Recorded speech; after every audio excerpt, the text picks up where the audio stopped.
Hi. Hello. Okay, so this is sort of planned, sort of not.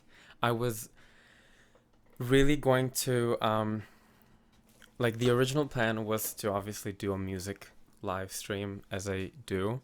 And honestly, I've been sick the past 3 days and basically okay, I'm just going to tell you the story. Um and this is a first for me obviously to just do a live and not have it be a music, like not having it be me performing obviously. But first of all, hello. Excuse me if I'm a little bit discombobulated. My name is Jan.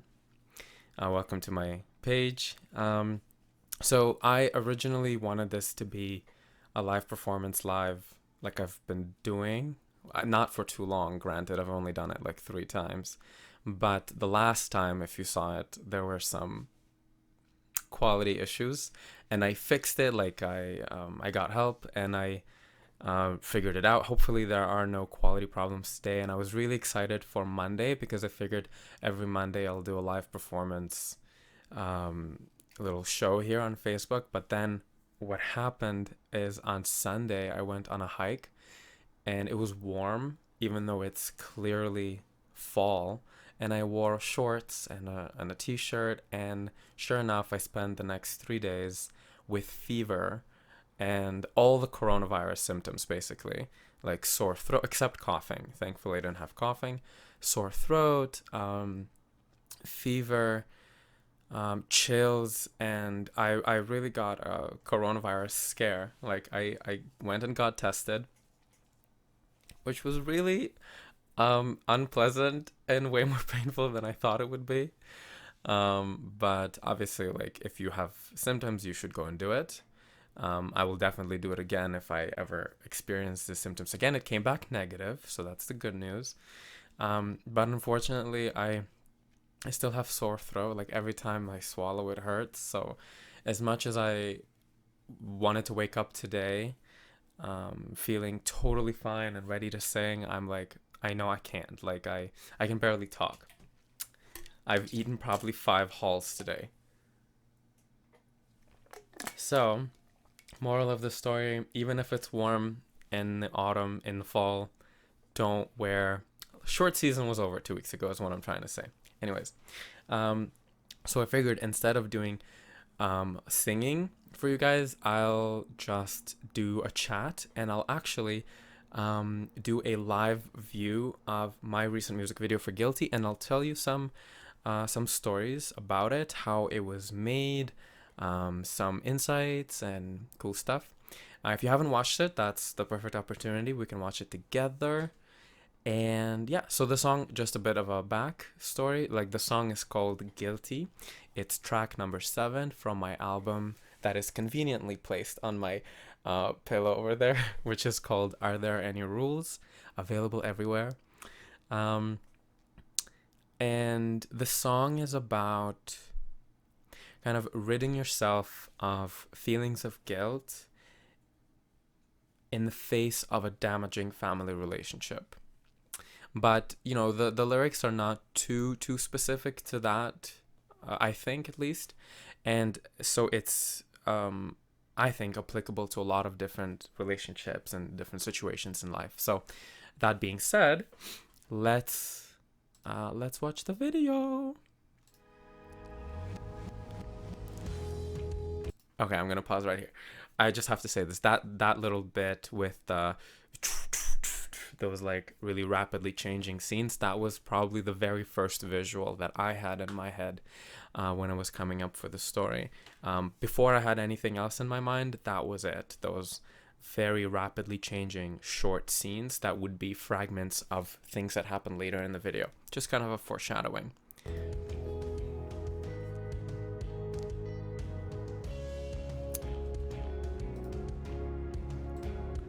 Oh, I love that zoom shot onto the car from the air. Oh, I'm gonna pause right here.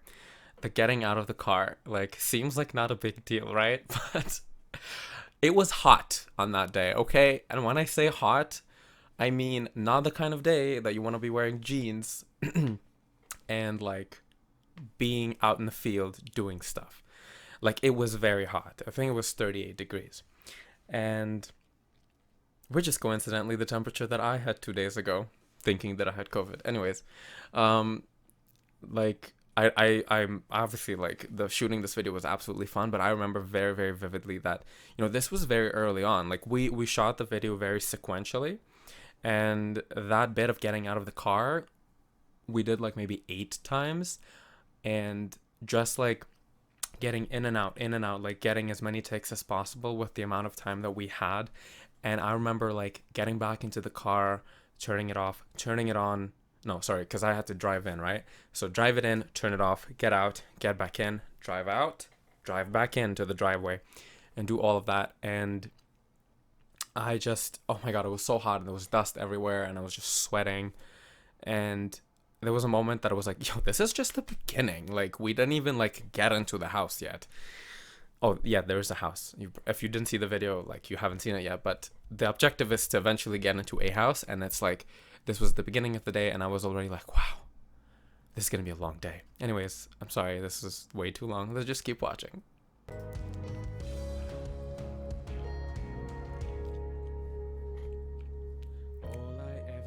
So dramatic. I love this shot too, creeping up behind. This is so good.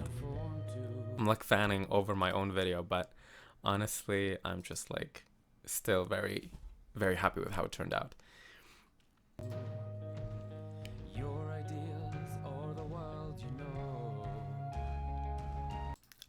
This is the very first lip syncing bit that you see is me in white. Whenever you see me in white lip syncing, all of this, that was the very first thing that we shot. We did, I think, 5 different takes of me lip syncing in different parts of that location. The location is actually it's a private property that we were very fortunate that we could use. It was basically an abandoned house and a giant barn behind it, and this is me in the barn. I don't know if you can see it, but there's actually like a cow stables. I don't know if cow stables are called stables, but there was literal hay there. Yeah, there was hay there, and it was cool. It was very cool to walk around there. I think, and this is a cool shot too.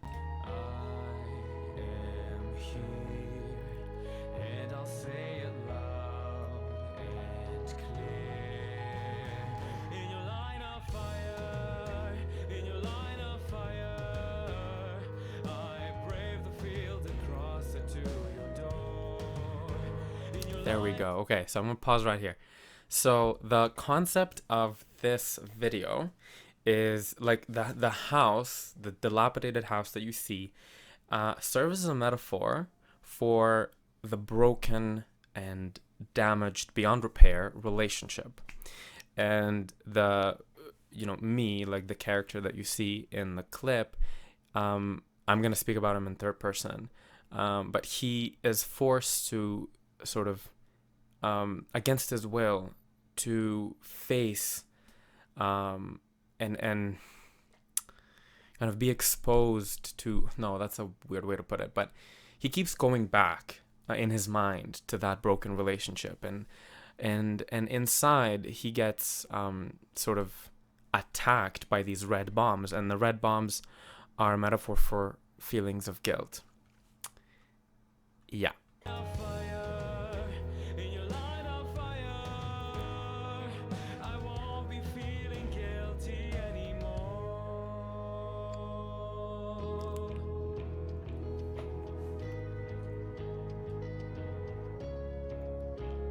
And my favorite shot right there. Yes, this one. Oh, so dramatic. I love it. This one was, this shot in particular, I really love because we combined, obviously, like the genuine reaction of like there wasn't an actual explosion, but it's meant to show like him running away from these grenades being thrown at him. And the red light is like so simple, such a simple addition, but it really gives me the illusion that like we created the illusion of explosion, and I'm just like so happy with how it turned out. And then we have this too, which is so ominous, so beautiful. Just the plants flailing in the wind outside.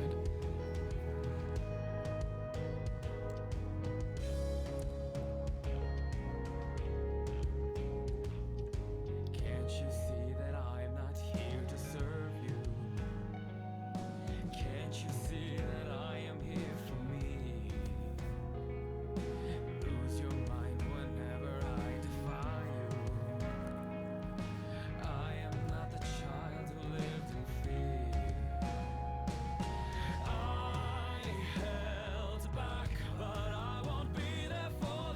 I don't know if you caught a little Easter egg in there. In those rapidly changing images, if you pause, you will see one image that seemingly does not belong, and it is there to foreshadow something that will happen later on in the video. But you're gonna have to watch it yourself. I'm not gonna pause.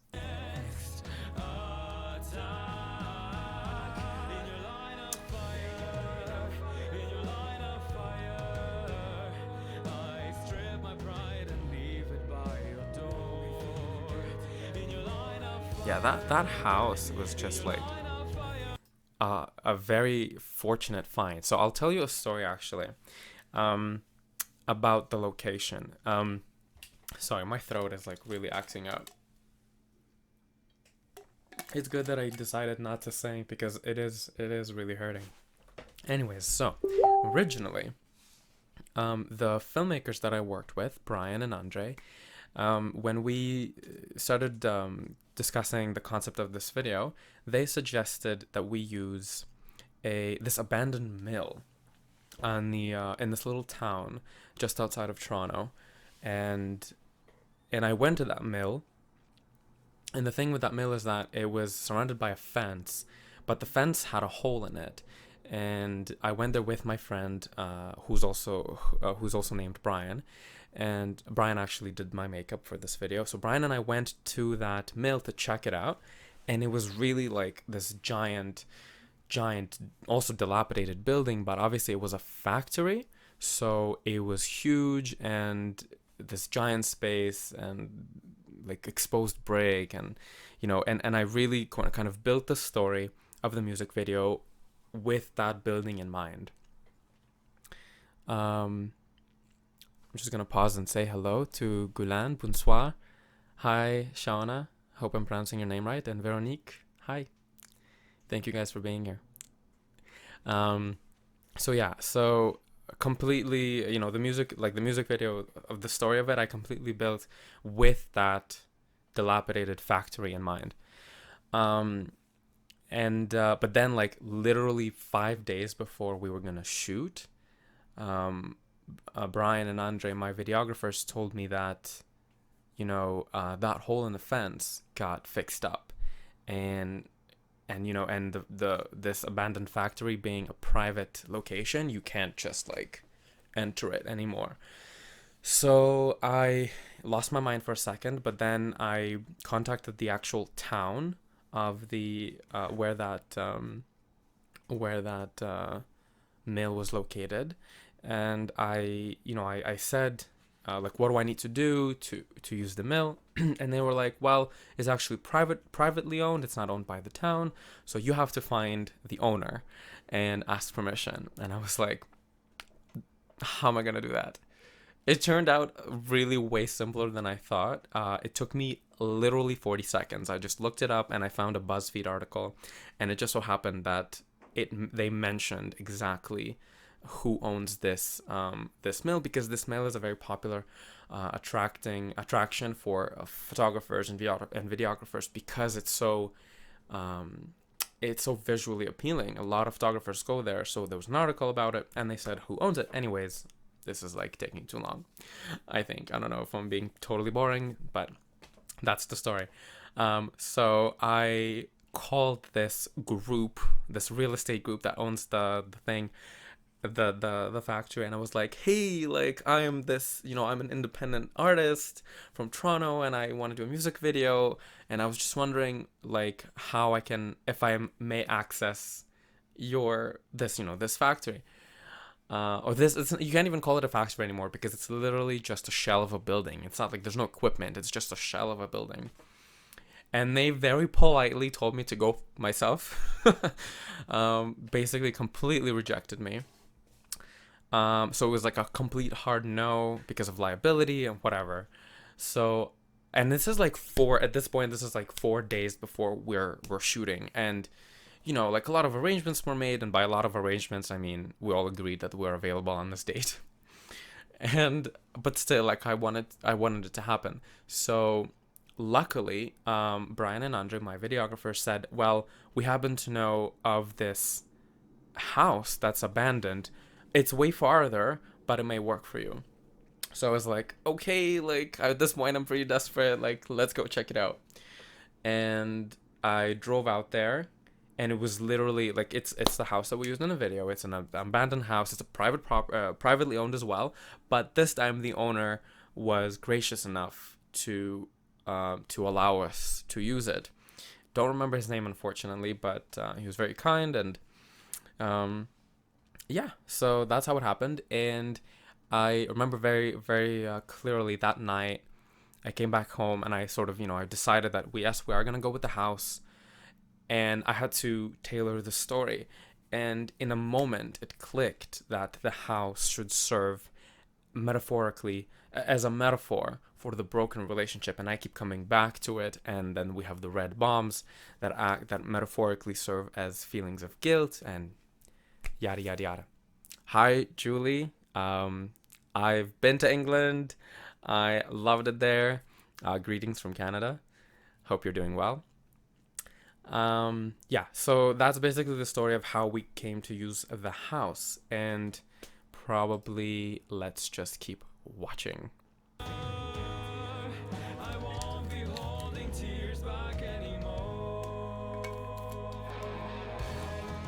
There it is. Some broken glass.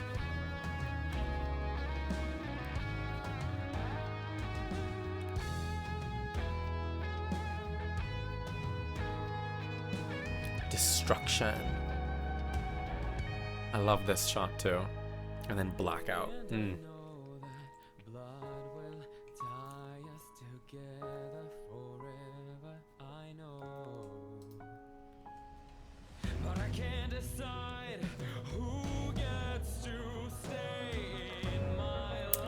Quickly pausing right there. So this scene right there where I catch the grenade from the air and then I sort of let it play for a second. I internalize it and then I let it burst, but with my own colors. That is like the epitome of what, no, not the epitome, but that is like the climax of the video, of course. And for me, that was the one visual that I knew I wanted to have. He's being attacked, the main character. He's being attacked, and then he decides to stand up for himself. And he's sort of saying, I won't be feeling guilty anymore. And that is just a metaphorical representation of taking what's thrown at you. And, people trying to paint you a certain way. But you're saying, you know what, I'm going to take this, and I'm going to shine in my own light and let my true colors, what's deep within me, out. And I'm gonna be myself, and I'm not gonna allow you to attack me. I'm not gonna allow you to paint me any way other than what I am.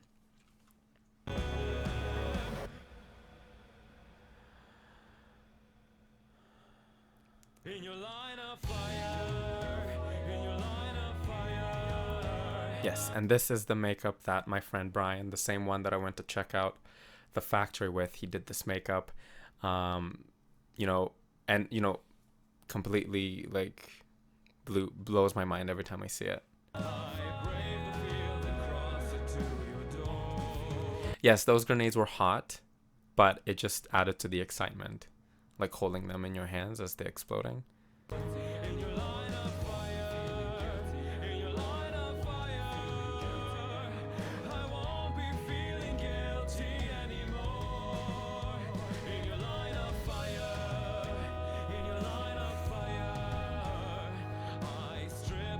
This was so fun to do. The explosion out the window.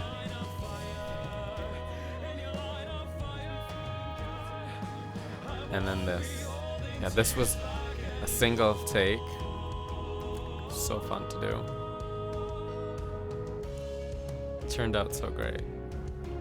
Okay, at this point, I just have to say, at this point, we really only had those two grenades left, the pink and the blue. And so it was literally like, get it right, because if you don't, we can't reshoot it. So yeah, but it was still great because like, I didn't feel nervous because it's like, it's obviously not a huge deal to just walk with them and throw them, but I just felt so. This was like the last thing we shot, and I was so freaking tired, and everybody was tired at this point. Hi Maria, hi Jean Paul, hi Yan. Thank you guys so much for being here. And yeah, sorry, I'm almost done. So yeah, the walking through the field. Everybody was obviously behind the camera. My friends Ganit and Brian, they were holding the speaker with the music so that I know to mouth it, obviously. And yeah, those were the last two grenades. And thankfully, this single long shot turned out beautifully.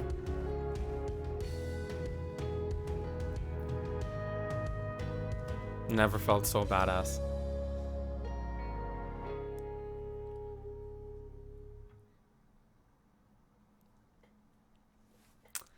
Yep.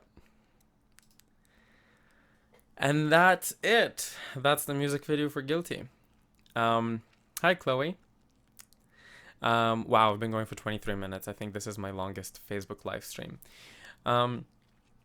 So yeah, so in case you missed the beginning, the reason I'm not doing a live like music now is because my throat is shot. I've had flu-like symptoms the past 4 days.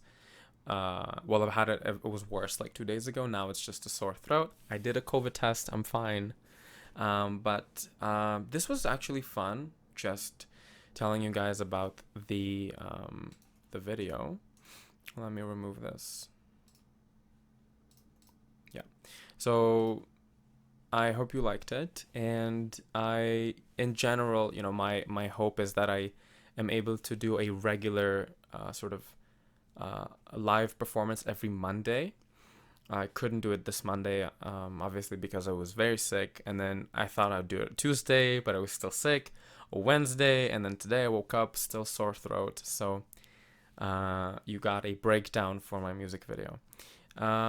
So I hope you enjoyed, and thank you very much for watching and leaving a comment. Thank you for everybody who said hi. I love you guys, and I will see you guys on my next live here on Facebook, which will hopefully be on Monday. And take care, stay safe, and I'll see you. Bye bye.